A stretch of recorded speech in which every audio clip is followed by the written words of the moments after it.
আসসালামু আলাইকুম বন্ধুরা, চলে আসলাম আমি আমার আরেকটি ছোটোটি ব্লগ নিয়ে। তো আজকের ব্লগটি মূলত আমার ক্রিকেট খেলা নিয়ে। তো স্কুল লাইফে, কলেজ লাইফে আসলে কি অনেক ক্রিকেট খেলেছি, অনেক খেলাধুলা করেছি। তো এই পরিপ্রেক্ষিতে আমাদের অনেক বছর আগে পড়ালেখা শেষ হয়ে গিয়েছে, এখন আসলে জব করে চাকরি করি। তো আমাদের আদর্শ স্কুল নারায়ণগঞ্জ নারায়ণগঞ্জ থেকে আমাদের প্রাক্তন ছাত্রদেরকে নিয়ে এবং একটি টুর্নামেন্টের আয়োজন করা হয়েছে সুবর্ণ জয়ন্তী হিসেবে। তো ওই টুর্নামেন্টে আমাদের 2003 নারায়ণগঞ্জ আদর্শ স্কুল একটি টিম রেখেছে। ওই টিমের নাম হলো দ্য ডমিনেটর্স। তো দ্য ডমিনেটর্সের আমাদের একটি খেলা গিয়েছে গত শনিবার দিন। তো উক্ত খেলাটি আমাদের অনুষ্ঠিত হয়েছে নারায়ণগঞ্জ রাসেল পার্কের মাঠে। তো আমরা উক্ত খেলাটি খুব ভালোভাবে খেলতে সম্পন্ন হয়েছে। তো আসলে অত বছর পরে খেলাধুলা করাটা আসলে খুব টাফ হয়ে যায় আমাদের জন্য। তারপর চেষ্টা করেছি আমাদের এই বসে এসে একটু খেলাধুলা করার জন্য, যাতে শরীরটাও ঠিক থাকে আর সবার সাথে একটু মিলবন্ধন থাকে। তো বড় ভাইরা থাকে, ছোটো ভাইরা থাকে, আমরাও থাকি, অনেক মজা হয়, অনেক আনন্দ হয়। তো আমাদের এই তারিখের ম্যাচটি ছিল আমাদের আদর্শ নারায়ণগঞ্জ 2001-এর সাথে। তো 2001 খুব ভালো একটা টিম ছিল। তো তারা প্রথমে ব্যাটিং করে আমাদেরকে 108 রানের টার্গেট দেয়।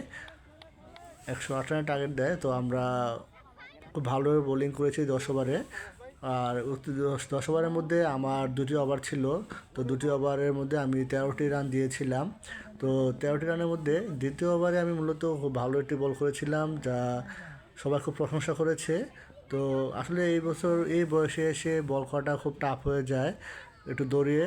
তো শর্ট রান আপ নিয়ে বোলিং করেছিলাম। আসলে যখন স্কুল লাইফে খেলাধুলা করতাম তো অনেক বড় লম্বা রান আপ নিয়ে বল করতাম।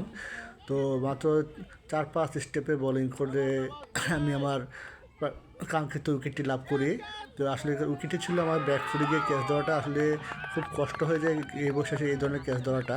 তো চেষ্টা করেছি ফ্রেন্ডদেরকে ভালোটি সাপোর্ট দেওয়ার জন্য বোলিং করে।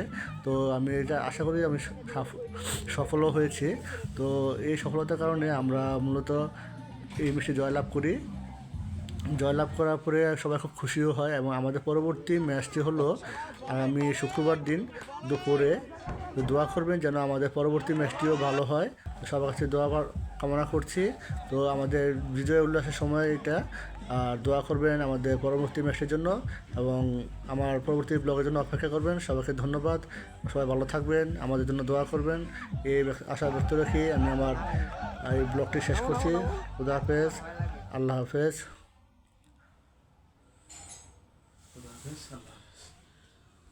Alhamdulillah, fans.